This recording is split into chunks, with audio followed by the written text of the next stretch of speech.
Okay, welcome back. Right, I'm at my newly built blaze farm. Obviously in the nether, found a blaze spawner and built a farm around it. Just show you how it works. Basically, there's glass there on sticky pistons holding them up. That back wall moves back when you open that up, like so, to let them come down. And when they're down, press this one, that back wall comes forward, and these two blocks at the sides come in and suffocate them, like so. I've had to mess about with the timing a bit on this, just to get it right. Do lose the odd one, but now, one punch and they're dead. You do get some good XP from them as well. And quite a lot of blaze rods. But one thing I have to do is just stand up here out the way, just so I'm near enough to the spawner for them to spawn through. Stand there for sort of 5-10 minutes, they'll start spawning down and do it. But yeah, that's how it works. I did make a whole video on me building this, but it was like an hour long, so I thought, well, no one's going to want to see that. So what I did was made the bits up on a flat world, just to show you how I built it up, and I'll show you that in a second. Okay then, right, so this is the basic structure, well, a slice of the basic structure. This goes all the way around, so I mean here you'd have it coming around like, I don't know, something like that. You'd need 4 in the middle, so you'd have them like that. And then you'd have pistons and plates all on the sides there. But what actually happens is, your spawner's up here, and then you go from the spawner, you go around it, like that, and then go 4 out either way, and that's the edges. So basically when these things spawn, they'll spawn out, and they'll drop onto the pressure plates.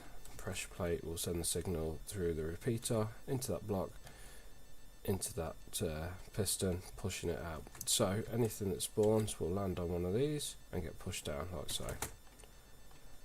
Each time it gets pushed down all the way to the bottom. So that's the basic structure. As I say, obviously it gets bigger each time,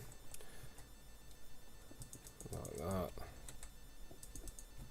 Then you'd have the same thing all the way around, blah blah. Anyway, that's how it works. Now the other bit to it is the bottom bit, which will look like this, and that is on top. So what you have first, press the button, that releases them to come down. Actually, let's push them in so I can show you.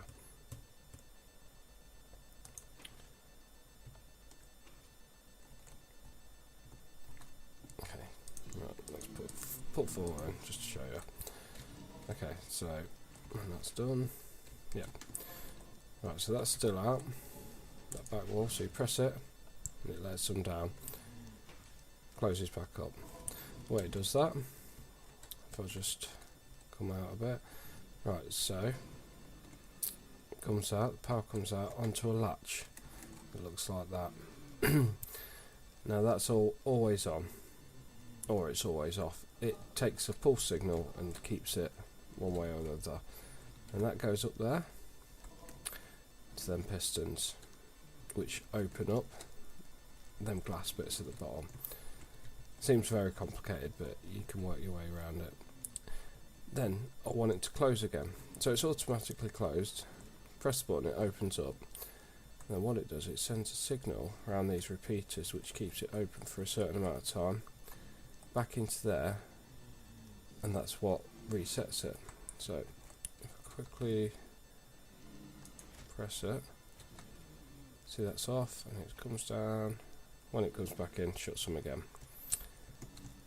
The other thing it does, that first button comes along and it resets the latch. It keeps the wall pushed out, that back wall.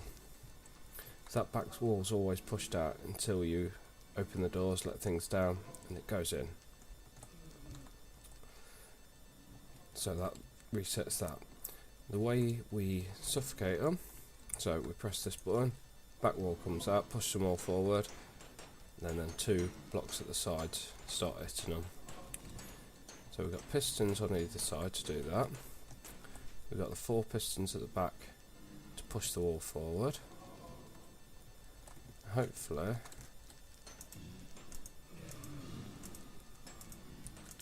well, these are a bit tougher. I need a bit extra delay on the suffocator with these, but it's a bit of a case of try it and see how you go. So when you push that button, first it comes out, it activates the wall, so the wall pushes out and pushes them all forward, and then it, after a few seconds, or a few repeaters, it goes through and pushes them pistons in, which are on the latch underneath here, basically up to that. It also sends a signal round a lot longer, I mean it needs to be even longer than that, to reset it. So as I say, press the button, pushes that back wall forward. Oh, I need to reset that. So yeah, that's that reset.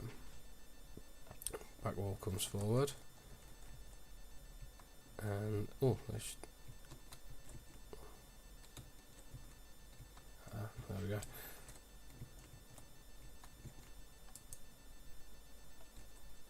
Well, I think I need to give it more time to reset. Yeah. So they've just got to, that's all got to reset. Because usually you'd have to wait a little bit of time in between each one anyway. Right. So see, they come forward and then they'll keep going. They stay on until that's all full, and it resets it and opens back up again. And that's basically it. I mean, I'll try and show you it. It does seem very complicated, but it's not really. It's just getting the 2 things to work together. As I say, I think you'll probably need 2 or 3 more repeaters there. That's it, that's what I've got. I mean, all you see on that other one is I've built these walls up. So all you see, you come down the stairs, you just see 2 walls. I think that it's even smaller on that one. You got that side and that side, and that's all you've got. Like I say, you don't even see the big structure above it, because that's all blocked off, I think, from about there, something like that. But that's the one. You have to put something somewhere for you to stand on, so they will spawn. But yeah, that's the whole thing. There isn't a hell of a lot to it. It's just all the redstone's just a bit, takes you a while to get your head around it, but it's all good. Anyway, so now I've got a blaze farm.